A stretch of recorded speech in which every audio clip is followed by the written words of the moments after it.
What's up, y'all? Welcome to Starling on Cinemas. That's Cinemas with an S. And today I'll be giving you my review on T'Challa, the Black Panther. Before I begin, if you are new to this YouTube channel, do not forget to subscribe, leave a comment on the section below, and share, and most importantly, watch me. So, Black Panther. After the death of his father in Captain America's Civil War, T'Challa returns home to the African nation of Wakanda to take his rightful place as king.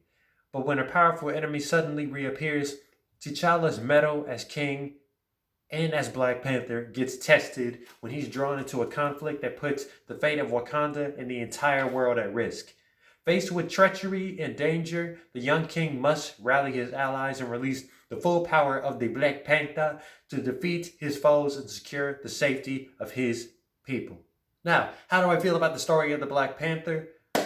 Despite the fact that Black Panther is just one piece of an overarching narrative, hence the Infinity Saga, director Ryan Coogler really made the film feel more isolated than any other solo franchise in the MCU, just like Wakanda itself, being isolated from the entire Marvel world.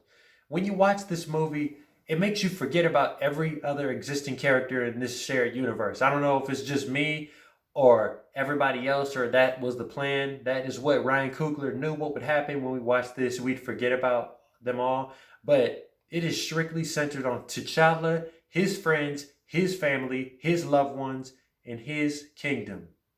It tells a pretty decent story that makes it feel like an Oscar-worthy picture. In fact, Black Panther is the first superhero movie to be very close into getting into the first superhero movie to get the Best Picture nomination. Now, although it didn't win, but it won several awards at the Academy Awards. So, amen to that.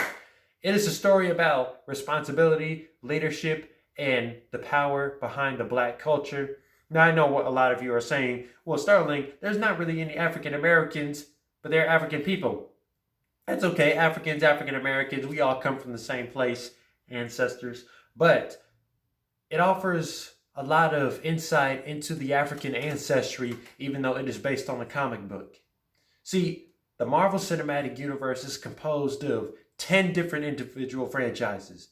And that is Iron Man, Captain America, Thor, the Avengers, Guardians of the Galaxy, Ant-Man, Spider-Man, Black Panther franchise, Doctor Strange, and Captain Marvel.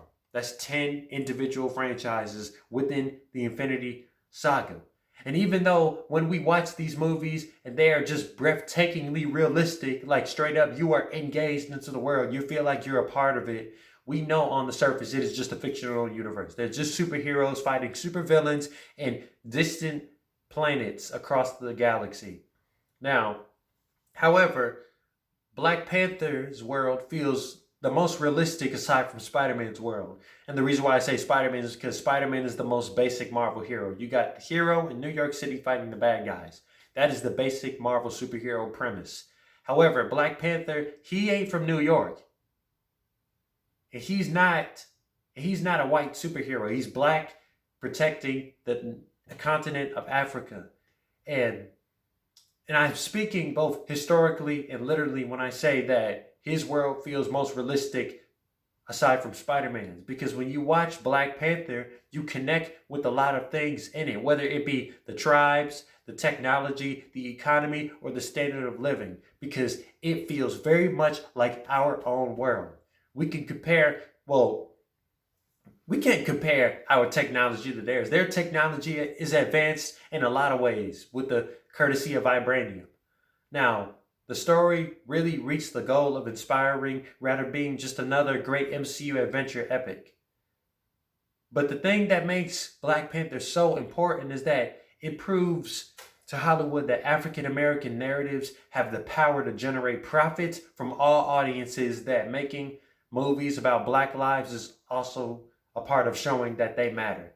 Because Black cinema has been one of the best things about Hollywood, like the inclusion of narratives centered on Black people is a way of showing how valuable we are, how valuable people look like me are. The characters. Now, like I said, the MCU has a lot of great characters, and Black Panther is no exception. I really want to give credit to the cast who made us love these characters a lot. Chadwick Boseman's portrayal of Black Panther inspires us to be warriors and leaders amongst our people, rather than being killmongers and people seeking revenge. Now, most of it just his decisions and approaches to issues in this movie really show his growth from Civil War. Because if you remember in Civil War, his only goal, one of his only goals in Civil War was to kill Bucky. Not to hunt him down, not to apprehend him, not to put him, lock him away. The government was trying to do that. No. He was trying to kill him, end him. And that's a Killmonger move right there. We get introduced to a lot of irresistible characters, too, that we've never seen before. From Letitia Wright, Shuri, who steals the show with her wit and insane IQ that rivals that of Tony Stark or Bruce Banner. Michael B. Jordan, whose third time working with Coogler at this point, started with Fruitvale Station on the way to Creed, with a couple of ulterior motives for trying to get back home in Wakanda. So Erik Killmonger is basically the prodigal son in this movie, because the reason why, this is a little off script, but I just want to add a lot of things. But the reason what makes Erik Killmonger so compelling, he's one of the few Phase 3 villains that you could resonate with and that you love, rather than just being a straight up average world conqueror. No. He is a man that was broken. He had everything taken away from him. He was abandoned. And I think this aspect is important because a lot of young boys who look like me can relate to this, because there are a lot of fathers. I'm going to be real. I'm going to say this. I know there are some people that don't want to hear this, but I'm going to say it. There are a lot of fathers out there that do abandon their sons. And that is how these sons end up becoming people like Killmonger. People who are searching for answers while at the same time they're becoming monsters. And the cast included other famous and well-known actors like Daniel Kaluuya, Get Out, Lupita Nyong'O and Winston Duke, Us, and a couple of veteran actors too, like Angela Bassett, Forrest Whitaker, and my man Andy Serkis.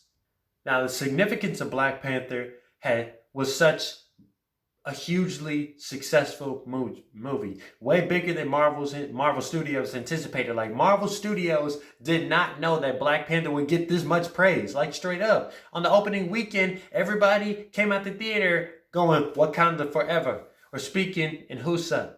It was a commercial, critical, and financial success everywhere, and it was well received by MCU fans, moviegoers, and especially Black people. This movie will go on to be one of the greatest masterpieces of our time in the 21st century, in the 2010s.